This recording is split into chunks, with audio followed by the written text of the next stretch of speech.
Alas 5 Gs na. 1 Western Visayas na. Alas 5 just na! One Western Visayas na.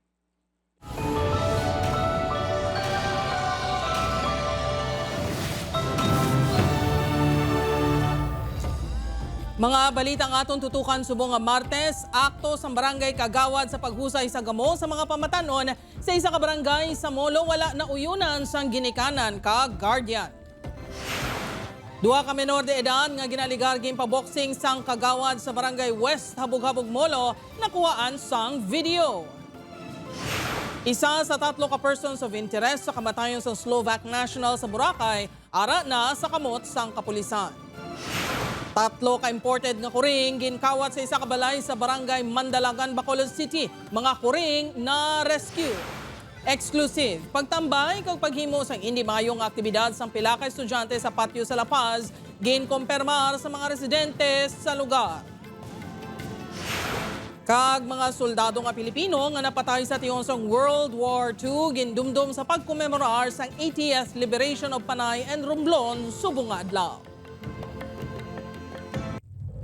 Ini ang GMA Regional TV, 1 Western Visayas. Mayong hapon Western Visayas kag Negros Occidental, duha ka menor de edad nga nagaaway ginpahayag ginpa-boxing pa sang kagawad sang barangay West Habog-Habog Molo. Insidente nakuhaan sang video. Ini ang gintutukan ni Kim Salinas live.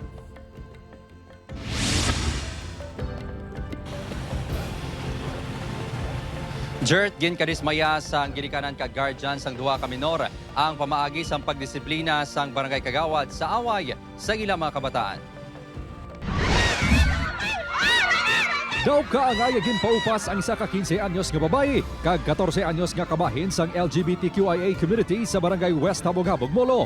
Nagluntad ang paghabuyan na isang inumol sang March 11 matapos ginpaboxing si alias Nene kag alias Ray nga may gamit pa nga boxing gloves. Talalupang doon, nga nag-cheer pa ang pila ka minor kag residente sang barangay. Naglawig ang boxing sang pila ka minutos. Isa ka kagawad sang barangay ang nagpaboxing sa duha ka minor nga sunod sa iya, kapila na ka beses sa ginpauntat, apang wala gid nagapapugong sa pag-ilinaway. Halin pa sang nagligad, kaya nga daan ako ng paugtas yung disakon niya mo. Do hindi na kuya katulog diri sa obran niyo. Ang ini nga pagdisiplina ang wala na namian sang ginikanan kag guardian sang kabataan. Hindi na sa himplo nga klase kagawad. Kahit dispis nga sa wayon yung kabataan niya, hindi magaway. Gitagaan niya siya pa mismo nagatag sing glove nga para pawayon. Wala yung ginapaminsyar bata ko. Babae, gamay pa ka bata. Tapos ang kontra lalaki. Nakibot lang ko nga amot to bala. Bako tama na na. Magaripire dito nga may mga edad-edad naman eh. Siyempre naakig ka man eh. Ang minor de edad nga babae ang napilasan sa tuhod kag nagsakit ang tangkugo matapos ang boxing. Sunod sa kagawad, nahimo niya ini agud makapautwas ang mga minor sang ila kaugot. Ginakuman sini ang kapaltahan sa natabo. Ako ka pangayo man ko sang pasensya ako nakasalagid man ko. Wala na ko mahimo kaya ara na. Ginsapol na sang Iloilo CSWDO ang duha ka menor de edad upod ang ila guardian kag ginikanan angot sa natabo. Iga pa idalom sa isa ka bulan nga rehabilitative counseling ang naimbolbar nga kabataan. May ara sila nga community service ay kandak na sa barangay West Habog-Habog kag ma-attendance kid sila kag with documentation.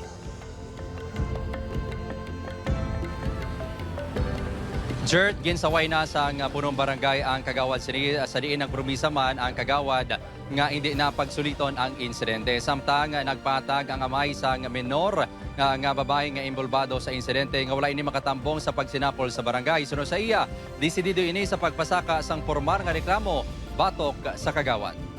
Jert? Madamo gid nga salamat sa detalye Kapuso Kim Salinas.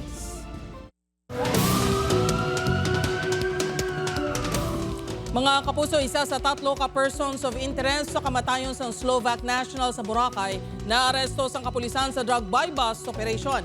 Biktima may posibilidad nga ginhimuslan base sa resulta sa autopsy. Si Tess Ordales nakatuto. Ginkumpirma ni Police Regional Office 6 Director Brigadier General Jack Wangti nga 3 ka mga Pilipino ang persons of interest nga ila ginatutukan sa kamatayon ni Micaela Mekova, ang Slovak national nga nasapuan sa sulod sang abandonado nga kapilya sa barangay Balabag sa isla sang Boracay sang Marso 12. Isa sa mga ini may kaso sa nga kaangot sa illegal nga droga, rason nga ginpaidalom sa test buy sang kapulisan kag naaresto si sa drug buy bust operation sa Katiklan sang tinilikdan nga Marso 15. Samtang yara ini sa sulod sang karsel, ginapahayag nga hindi ini mahimos kag nagpangayo sang bulig sa jail guard kag naghatag sang extrajudicial confession. Sinabi niya, may involvement siya. Specific in the sense na siya daw yung nag-act as a lookout. May tinuturo siyang may pinangalanan siya. Sa ngayon, open pa kasi tayo sa lahat ng so we cannot yet roll out anybody. Ilakip sang kapulisan sa mga ebidensya ang pahayag sini. Wala naging detalye ang iban pa nga mga ebidensya samtang nagapadayon ng investigasyon.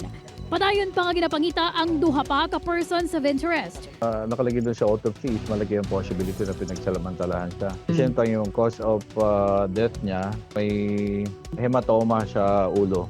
Ibig sabihin parang pinukpok. Yun ang nakalagay doon sa medical legal result. Dugang sini ang personalidad sang Slovak national nga may nabyanon kag manasig nga magsalig bisan sa mga dumuluong ang ginalantaw ng inoportunidad sa mga sospek nga himuon ang krimen. Kahapon nagsindi sang kandila kag naghalad sang pangamuyo ang kapulisan kapila ka mga lokal nga opisyal sang probinsya sang Aklan sa lugar kung sari nasapuan ang biktima. Tess Dallas, One Western Visayas. Pila ka pumuluyo sa barangay Botong, Oton, Iloilo na biktima sang kawatan. Pila ka menor de edad sa barangay, ginadudahan nga kabahin sang kinawatay. Si Julius Bilacaol nakatutok, exclusive.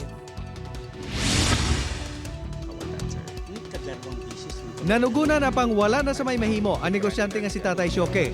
Banguduhan na ini ka beses nga ginkawatan diri sa pwesto sa barangay Botong, Oton, Iloilo. Da mga asukal go na habol diri. Asukal kag wa na daw saging to anda ginakuan nakita og gid bala galing madulom. Si Tatay Efren naman, wala man makaluwa sa mga kawatan. Ang pila sini ka mga baligya nga frozen meat products kag kwarta ang gintaban man. Mga bata na siguro. Base tripping lang nila. Magluwa sa mga balaligyan, may mga insidente man sa pagpaihi sang gatong sa motorsiklo kag pagpangawat sang kagamitan.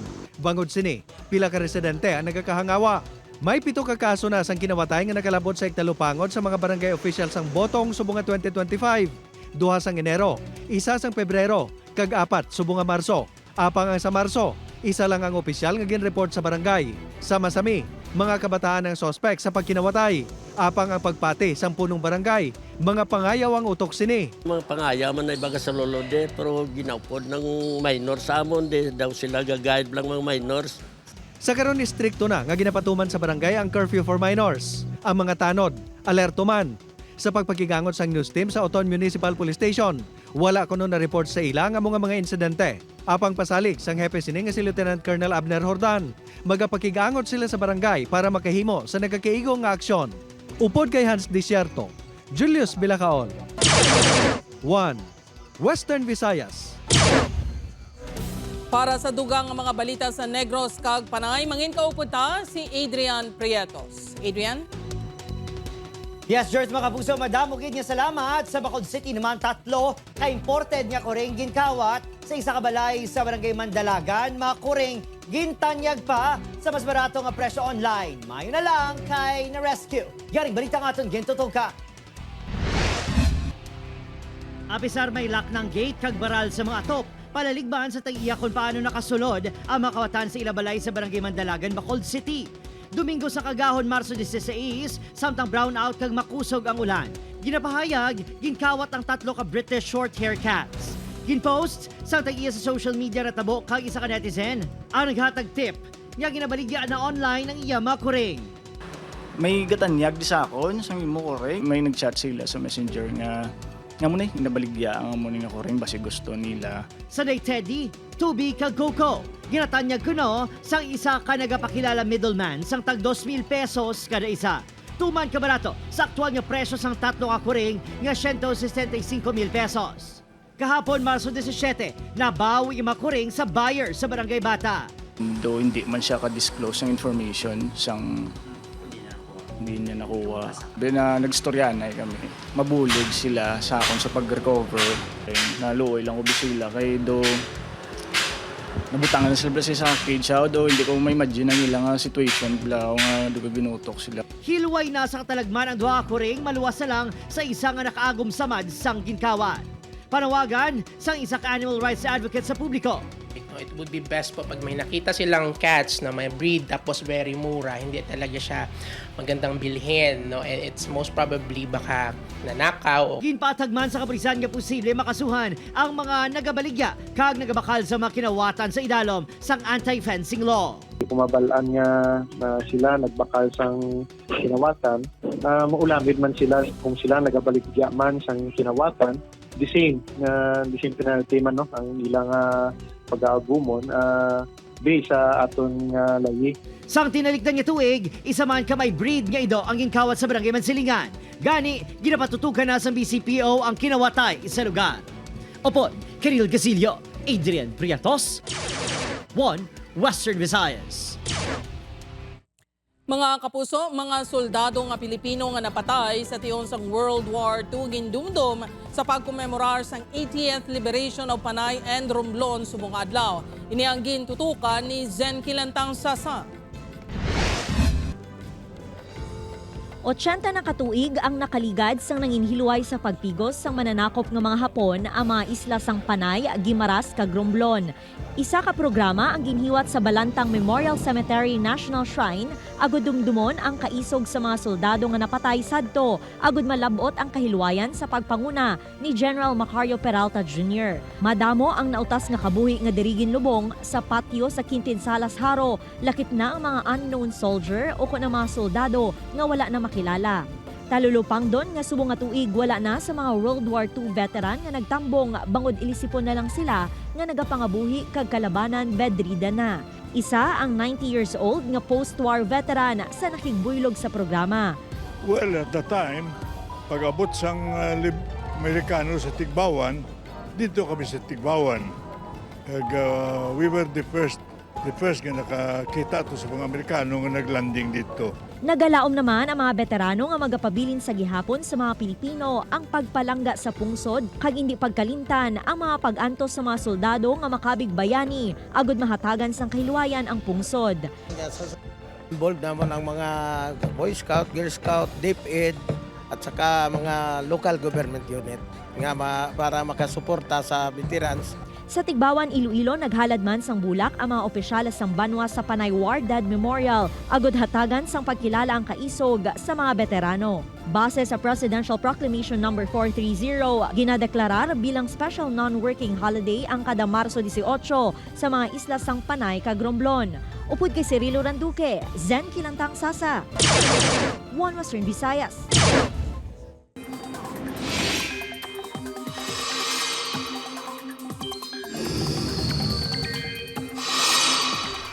Mga puso, wala pa sang may na-monitor pag-asa nga low pressure area kun LPA di gali Bagyo sa sulod kag pati man sagwa sang PAR o kun Philippine Area of Responsibility. Samtang padayon naman nga nagaluntad ang duha ka weather system sa pungsod. Ini ang northeast monsoon o kunamihan sa Luzon, lakip ang Metro Manila, kay easterly naman sa Mindanao kag sa ibang pangabahin sang Pilipinas. Base sa datos sa Metro Weather, maulan gihapon sa Negros Occidental kag Aklan pero lauman nga mabukiran ini samtang nagadalom ang gabi. Posible man ang pagulan sa ibang pangabahin sang pungsod. Bantayan, exclusive pagtambay kag paghimo sang hindi maayong aktibidad sang pila ka estudyante sa patio sa Lapas, ginkumpirmar sang pila ka residente. Bulutuan nagdihon na sang mga tika.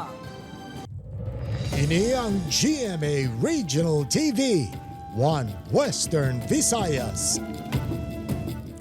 Mga kapuso, inurnment o kunlubong sang mag-asawa nga manunudlo kag ila 7 ka tuig nga bata nga napatay sa sunog sa molo nangin emosyonal para sa mga himata kag kakilala sa mga ini. Si Julius Bilacaol nakatuto.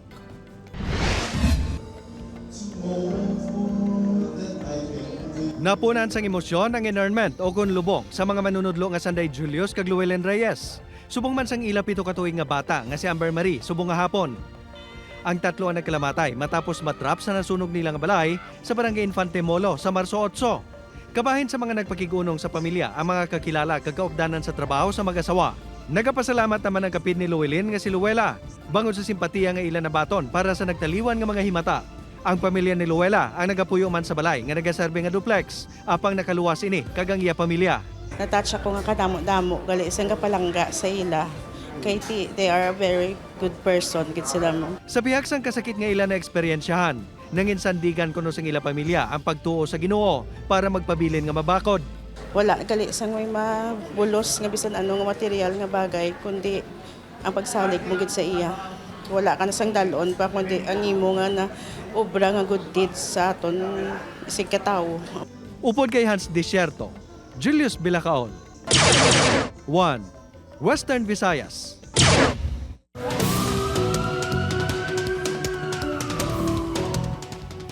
Mapuso sa Bacolod City naman, babae nga ginabahay nagapakilala bilang asset sa kapulisan Gintiro.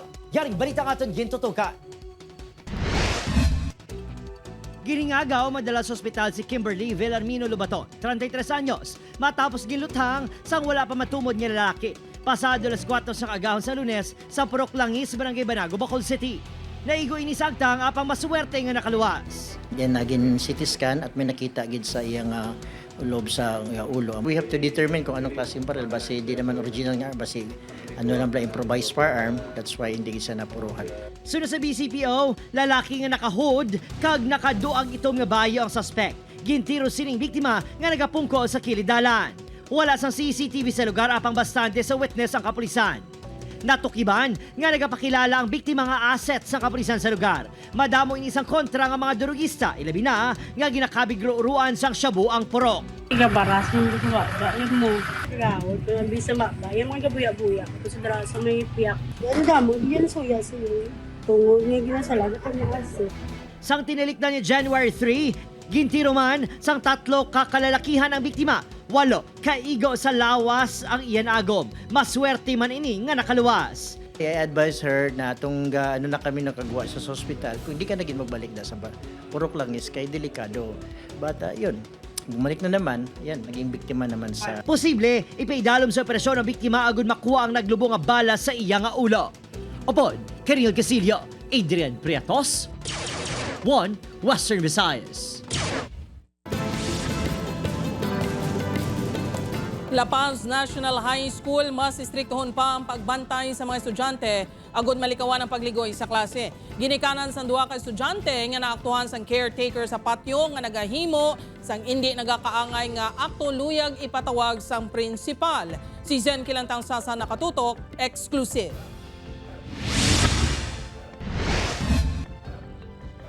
Ginpahayag sang pila ka pumuluyo nga malapit sa patio nga masami makita nila ang mga estudyante nga nagalagaw sa lugar bisan may klase. Stratehiya sa mga ini, nagapasimple nga magsulod sa patio nga kuno abi masindi sang kandila sa minatay kag may mga tion nga nagakadakpa ng kabataan nga nagapakighilawas sa sulod sang patio. Amo na yung tag-udto, nga do wala klase kisa ga sulod sila do. Katambay sila do sa sulod do. Kaya kung maglabay sila di, way mga miga no kay do naandad ng mga mimo. Halos may gasulod na dag. Una na nga ginpahayag sang caretaker nga nabudlayan sila sa pagsita kag pagsaway sa mga kabataan. Plano sang La Paz National High School nga imbestigahan ang insidente matapos nga maaktuhan ang duha ka mga estudyante nga nagahimo sang hindi nagkakaangay nga akto sa sulod sang patio. Nahibaloan nga nakasuksok pa sang PE uniform ang estudyante kag may identification card sang matabo ang insidente. Luyag subong sang bulutuan nga makilala ang duha agud mapatawag ang ila ginikanan. Bangod sini, mas istriktohon pa sang eskwelahan ang pagbantay sa mga estudyante, agud masiguro nga hindi makahimo sa mga iligal nga buluhaton. Basi why sila nagsulod sa aga, kag ablan mo kung makasulod ka hindi naman kakagawa kung hindi ka na matagparan niya gamo. Kay why kinatong na allow. Otherwise, kung may parent letter bala or ginsugas ang parent nga importante gid. Sunod sa eskwelahan, wala sila nagkulang sa paggiya kag pagtudlo sa mga estudyante. Hindi naman nila kontrolado ang paminsaron sa mga kabataan. Gani pangabay nila sa mga ginikanan nga giyahan sang maayo ang mga kabataan agud hindi maguba ang ilabwas damlag. Dugang pa sang school principal, magapatigayon sila sang monitoring sa patio agud matap na ang mga ginahimo sang kabataan bangod ini ang makahalit sa ila puturo. Maga-coordinate man ang eskwelahan sa Barangay Lopez Haina Sur kag kapulisan agud matutukan ang ila mga estudyante. Upod kay Cirilo Randuque, Zen Kilantang Sasa, One Western Visayas. Mga kapuso, matapos magbisita si Anay Executive Secretary Salvador Medialdia kay former President Rodrigo Duterte, ginkumpirmar sining ang British-Israeli lawyer nga si Nicholas Kaufman pa lang ang ginpermahan nga conforme ni Duterte para mangin iya abogado sa ICC. Sunod naman kay Anay Presidential Spokesperson Attorney Harry Roque, na istorya na sini si Attorney Kaufman nga lakip sa mga ginsumiter nga pangalan sa ICC bilang lead counsel ni Duterte. Samtang nagsapol naman ang kampo ni Duterte para ma-finalize ang magabugos sa iya defense team nga mag-aplastar sa ila depensa para mabasura ang reklamo nga crimes against humanity ante sa hearing sa September 23.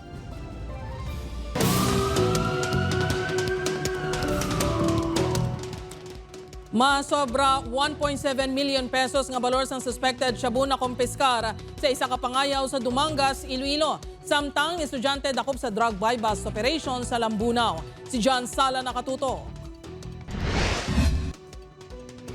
Binulan pa lang ang nag-i-star sa Barangay Sapaw, Dumangas, Iloilo si Arvin Tan apang na-monitor na sa kapulisan ng iyang mga iligal nga bluhaton. Gani Sabado sang kagahon, wala na ini nakapalagpas sa drug buy-bust operation yung patigayon sang Dumangas PNP. Nakuha sa iyang pasobra 1.7 million pesos nga balor sang suspected shabu.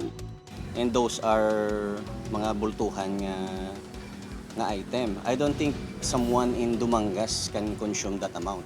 Probably gina-deliver niya in the adjacent municipalities. Tumandok kini sang Metro Manila apang diri na nagapuyo sa balay sang iya live-in partner. Suno kay Lepsya sa syudad sang Iloilo ini nagakuha sang shabu. Probably sa city and probably sa jail facility. Todo panginwala naman ini dala panindugan nga planted ang mga nakuha sa iya. Pero sir, gumagamit kayo? Hindi sir. Nagbibenta? Hindi. Nung nakaraan, nung nandun pa kayo sa Metro Manila? Lalo hindi sir. Samtang Biyernes ang hapon nadakpan ng 18 anyos nga grade 11 student sa drug buy-bust operation sa Barangay Magbato, Lambunaw, Iloilo. Nakuha kay alias Binsoy ang 15 gramos ang suspected shabu nga nagabalor sa masobra 100,000 pesos. Tatlo kasi man ini nga gin-monitor sang kapulisan antes ginkasang operasyon. Upod kay Hans Desierto, John Sala. One Western Visayas. Ini ang GMA Regional TV, One Western Visayas. Mga kapuso, GMA Network Chairman Attorney Felipe L. Gozon ginkilala nga Communicator of the Year sang IABC Asia Pacific. Si Tess Ordales nakatuto. Ginkilala bilang Communicator of the Year sa Executive Leader category sa International Association of Business Communicators sa IABC Asia Pacific si GMA Network Chairman of the Board, Advisor kag Chairman sang Programming Committee, Attorney Felipe L. Gozon. Si Attorney Gozon ang ikatlong Pilipino nga nakakuha sa award na ginahatag sa mga lideres sa industriya sang komunikasyon. I would like to thank IABC Asia Pacific for this very great honor. Being named Communicator of the Year in the Executive Leader category by a very respected global community of communicators is deeply meaningful to me. This recognition holds even greater significance in a year of convergence. The 55th anniversary of the IABC, the 75th anniversary of our company, GMA Network, and receiving this prestigious award at the age, my age, of 85. Ang IABC Asia Pacific, isa ka organisasyon sang professional communicators sa sila kalain-lain nga industriya nga nagatuyo matumod kag mapakigbahin ang best communication practices sa bilog nga kalibutan. Sa interview ginpahayag sini nga may mga pagtilaw nga ginaatubang hindi lang ang industriya kundi bilog nga pungsod. There are many challenges now facing the network and we are trying to address them. But today, the problem is really fake news. how to be truthful in news reporting. As he goes on, he's an impressive individual. He's a leader that through his communication with his team, he inspired the people to recognise the importance of the Philippine culture. And it was, I think, this collaboration and this bringing these people together that made GMA what it is today. And for that, we recognise the importance of his work and award him the Communicator of the Year. Thus or Dallas? 1 Western Visayas.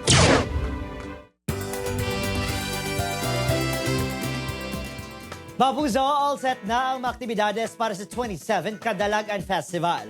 Ang selebrasyon mas mangin espesyal bangon magapadulong sa Victoria City, Negros Occidental, Sunday Juancho Trevino, Angela Alarcon, Mike Tan, kay Elijah Alejo. Kita na kita sa ating Grand Kapuso Fiesta sa March 22, 6 p.m. sa Sidlac, Victoria's Global City.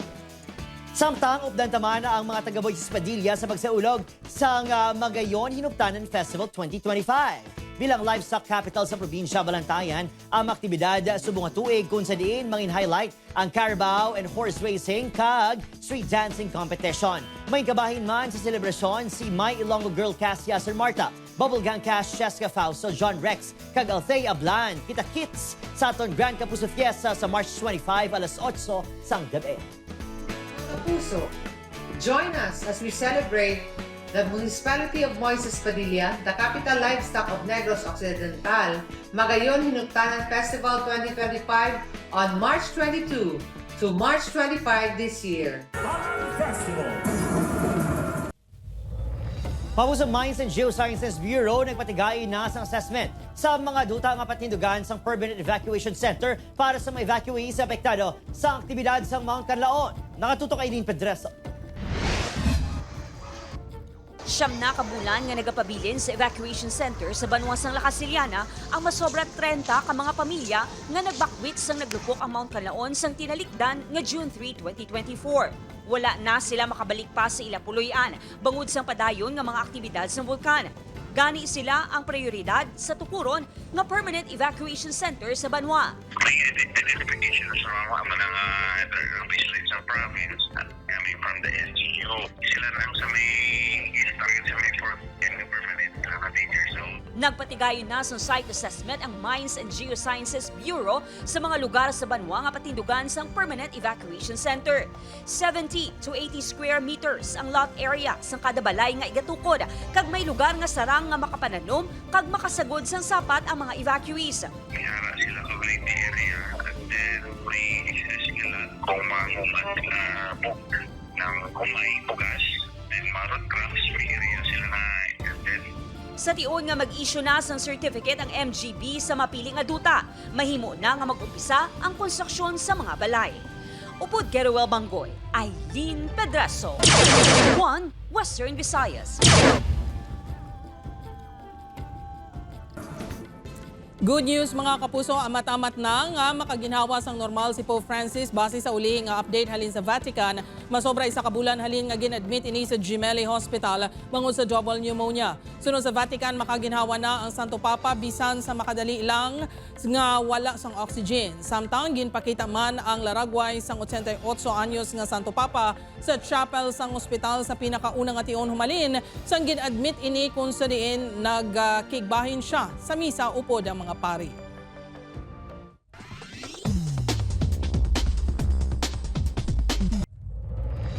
Sa aton mga kapuso diri sa Western Visayas kag Negros Occidental, subong man sa aton mga kapuso abroad, madamo gid nga salamat sa pagtutok. Mag-isa kita kag hibalo ng mga balita tungod local news matters. Ako si Jethro Charlatan, ini ang 1 Western Visayas, bugos nga puwersa para sa mas dako nga misyon kag mas masangkad nga pagserbisyo sa pungsod.